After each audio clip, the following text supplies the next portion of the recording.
Let's say your goal is to lose weight. If you are more satiated on a high protein diet versus high fat, then high protein would be better. If your goal is to feel better, if you consume high fat and you find that your joints are feeling a lot better, you're not feeling bloated at all, anything like that, you know that for you, higher fat is going to be better. And let's say your goal is to perform better. If your goal is to perform better and you find that when you are doing something like high fat, low protein, you are able to run faster, you're able to jump higher, whatever your goal is, then you know that that is the type of diet that you should be following. But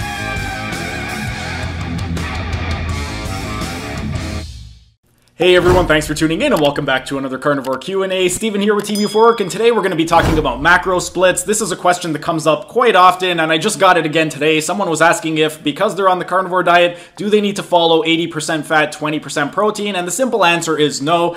And I actually covered a book review this past Thursday. It's called Biochemical Individuality by Roger Williams. If you have not seen it, I'm going to include a link right up over here. It's a great book, and I'd definitely pick it up if I were you. But generally, when you're determining what type of macro split you want to go for, the first thing is going to be what exactly is your goal. Do you want to look better, feel better, or perform better? Because that's going to dictate what exactly you would want to do moving forward. Once you know what your goal is, the second thing, there's going to be an experimentation process. I covered it when I reviewed this book, but generally, we have different enzymatic profiles. So we have amylases to help us to digest carbohydrates and starches, we have proteases to digest proteins, and we have lipases to digest fats. Depending on what percentage of each of them we have, that's going to dictate what type of split is going to be best. For somebody that has a high percentage of proteases, then a high protein diet would be beneficial. For somebody with a high amount of lipases, then a high fat diet would be beneficial. So what you would want to do, you could do 1 week, 1 month, however long it's going to take for you to determine what's best for each. You would want to do 1 week of different ratios. So let's say you do 1 week of 75% to 25% fat to protein, 1 week of a 50-50 split, and 1 week of a 25 fat, 75% protein split. Next, once you've done 1 week of each of those, what you would want to do is keep a food journal. And in your food journal, you would want to track how exactly you feel on each of those. A couple of additional things. Let's say your goal is to look better. What exactly do you want to do? Do you want to lose weight? Do you want to build muscle? Do you want certain body areas to get bigger or smaller? So for that goal, aside from just keeping track of what food you're eating, you would want to keep track of your weight and also your measurements. Then if your goal is to feel better, what exactly are you looking to feel better? Do you want your joints to, do you have achy joints? Do you have issues with pain? Anything like that? But what you would want to do before your meal, you would want to write down how exactly you felt before your meal. How were your energy levels? What was your pain like? Did you have any inflammation?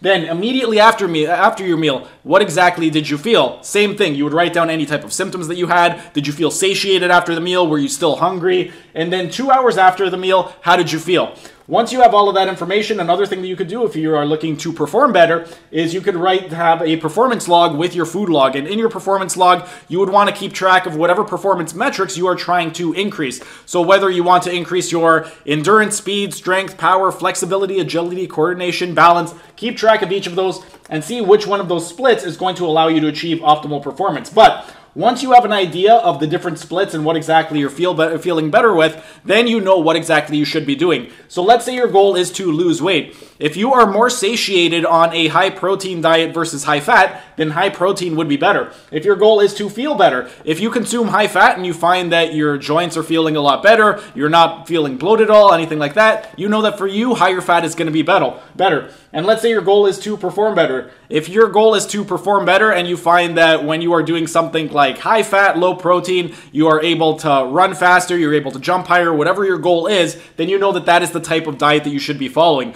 But there's no one size fits all. You're going to have to experiment a little bit with your body, but do that for 3 weeks. Do 1 week of 75-25, 1 week of 50-50, 1 week of 25-75. Keep a food journal, see exactly how you're feeling, and then whatever works for you, do that. It doesn't matter what other people tell you to do. If it's working for you, keep doing it. But that's pretty much it for today's video. If you have any questions, go ahead and ask your questions down in the comment section so I can help you guys out. But that's pretty much it for today's video. If you guys enjoyed the video, be sure to smash that like button so I do keep making these types of videos in the future. And if you're either new to the channel or haven't subscribed yet, be sure to subscribe to the channel and hit the notification bell as I'm going to be uploading new videos every single day.